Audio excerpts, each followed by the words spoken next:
Ekspertët shprehen se zbatimi i paqes fiskale do të sjellë benefite pozitive edhe për arkën e shtetit, por edhe për luftën ndaj informalitetit. Në këtë rast, në fakt, është një situatë ku edhe shteti përfiton, patjetër, së pari përfitoi burimet të hyrash, sepse për sa kohë do të vendosi që nga 5 deri në 10 vite do duhet paguajnë, nëse paguajnë me njëherë 50%, ose nëse paguajnë me kësë të paguajnë nga 25%, atëherë është një situatë ku vetë biznesi, po dhe qeveria, do të mundet të shlyej biznesi detyrimet, nga ana tjetër qeveria të mbledhë disa të ardhura që ndoshta nëse nuk do të kishte bërë këtë kompromis, as nuk do të kishte pas këto të ardhura. Nga ana tjetër, çfarë ndodh? Bizneset të cilët shlyejnë detyrimet hetimore janë bizneset të cilët operojnë në këtë treg të lirë. Ato mund të zhvillohen dhe duke u zhvilluar do të kenë më shumë marzhe fitimi e si pasojë do të kenë më shumë qeveria të hyra. Pra, duket sikur qeveria për shkak se do të falin nuk do të fitojë, por nga ana tjetër ndoshta nuk do të fitojë të gjithë shumën, por përsëri nëse nuk do të ndodhte paqja fiskale, mendoj që qeveria do të kishte një vlerë më të ulët të hyrave nga tatimi dhe taksa. Kjo praktik është parë dhe zbatuar edhe në vendet e rajonit apo të Bashkimit Evropian, sipas ekspertëve, duke sjellë përfitime si të sipërmarrjeve e bizneseve, ashtu edhe të qeverisë. Në fakt, ndoshta e quajtur në forma të ndryshme, jo vendet e rajonit, por dhe vendet që tashmë janë pjesë e Bashkimit Evropian kanë patur mundësira të tilla ku e kanë parë të udhës që t'i ofrojnë apo t'i japin dorën biznesit me qëllim që qoftë biznesi dhe qeveria ta shohin veten si partner. Pra, jo qeveria të jetë ajo që kontrollon biznesin dhe biznesi të jetë nën presionin e kontrollit. Dhe ndoshta kjo është ai modeli më i mirë që qeveria shqiptare ka marrë nga vendet e zhvilluara për t'i ofruar mbështetje biznesit dhe ku vetë biznesi ta shohë pra qeverinë shqiptare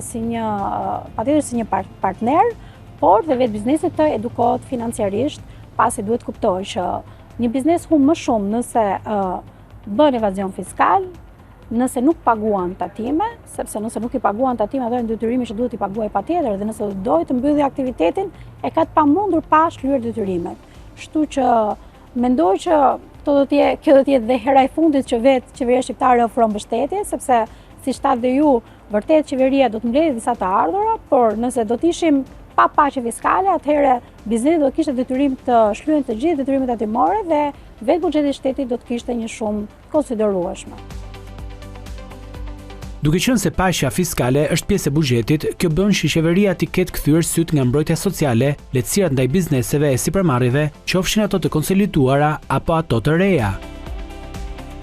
Unë mendoj që shumë e rëndësishme është se i është dhënë fokus mbrojtjes sociale. Nga ana tjetër, fokus ka pas dhe infrastruktura. Një vend i cili do të zhvillohet dhe në kuadër dhe të biznesit, dhe lehtëson biznesin, patjetër që është dhe infrastruktura. Nuk mund të themi që një vend është i zhvilluar, ka rritje ekonomike dhe biznesi do të performojë mirë kur nuk kemi një infrastrukturë përshtatshme. Kështu që infrastruktura ka ndikuar, pra shpenzimet që janë bërë në infrastrukturë, ka një ndikim pozitiv dhe ndikimi do të jetë afatgjatë, patjetër pozitiv, pasi me një infrastrukturë të mirë ne jo vetëm bëjmë tregti, po nga ana tjetër zhvillojmë shumë sektor, siç mund të jetë dhe sektori i turizmit. Pjesë e buxhetit të vitit 2026 është edhe rritja e pensioneve nga janari i vitit të ardhshëm çdo muaj, përpos indeksimit që do të jetë gjithashtu. Për ekspertet, ky konsiderohet një hap i domosdoshëm dhe premtim i mbajtur, edhe pse skema e pensioneve në vendin ton ka numër të ulët kontribuesish dhe pa mjaftueshmëri fondesh për këtë kategori të popullatës. Deri në fund të mandatit në 2029, qeveria synon që pensioni mesatar i qytetit të shkojë në 400 euro dhe ai në fshat në 180 euro, por rritje do të kenë edhe kategoritë e tjera të pensioneve. Partitë politike në përgjithësi patën në fokus pensionet, duke qenë se është një plagë në fakt për shoqërinë shqiptare, por në të vërtetë është dhe një problem për të gjithë vendet e botës, se nuk është vetëm fenomeni i Shqipërisë, dhe si pasojë e plagës së popullsisë.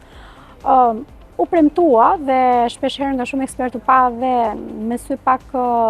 kritik dyshues që ndoshta nuk do të ndodhte,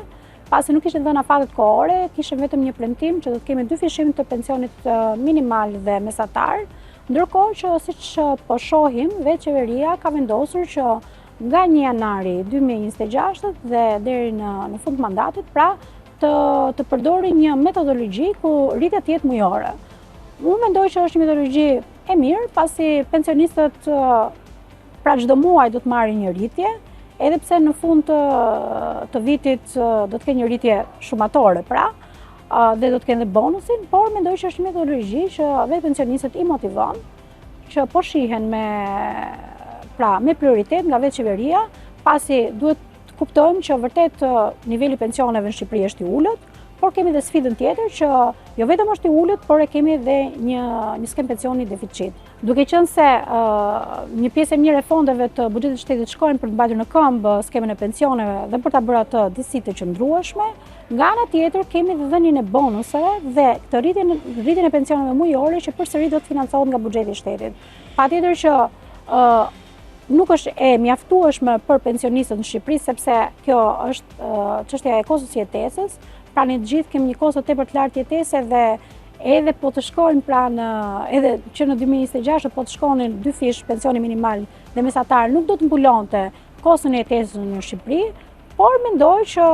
është një nisëm pozitive që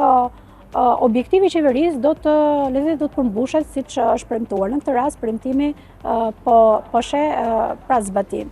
Zbatimi i projekt ligjit për fshirjen, shuarjen dhe pagesën e detyrimeve tatimore ndaj administratës tatimore dhe doganore do të bëhet nga tatimet dhe doganat, si dhe nga Instituti i Sigurimeve Shoqërore. Në total, administrata tatimore ka 202.387 tatim pagues debitor në detyrimet tatimore të papaguara në shumën 1.625 milion euro, ndërsa detyrimet doganore të papaguara deri në fund të vitit 2024 janë gjithsej 485.8 milion euro. Projekt ligji fillimisht përcakton se në marrëveshje për paqen fiskale do të hyjnë bizneset që kanë të ardhura bruto mbi 14 milion lekë në vit, qofshin persona fizike apo entitete, dhe të cilët nuk përfitojnë nga aplikimi i normave të reduktuara apo përjashtimet tatimore. Bizneset që pranojnë të parapaguajnë tatimin e fitimit të llogaritur mbi fitimin e vitit të kaluar plus 18% dhe për tek kësaj vlere paguajnë një tatim shtesë 5%, qofshin persona fizik apo entitete, dhe të cilët nuk përfitojnë nga aplikimi i normave të reduktuara apo përjashtimet tatimore. Gjithashtu edhe bizneset që janë të rregullta me tatimet dhe nuk janë në proces hetimi për mashtrim apo evazion të ardhurash. Sipas relacionit, kjo ndërhyrje ligjore është pjesë e një strategjie më të gjerë për përmirësimin e administrimit tatimor, për ndërtimin e një marrëdhënie të qëndrueshme ndërmjet administratës dhe tatim paguesve, si dhe për përmirësimin e klimës të bërit biznes në vend.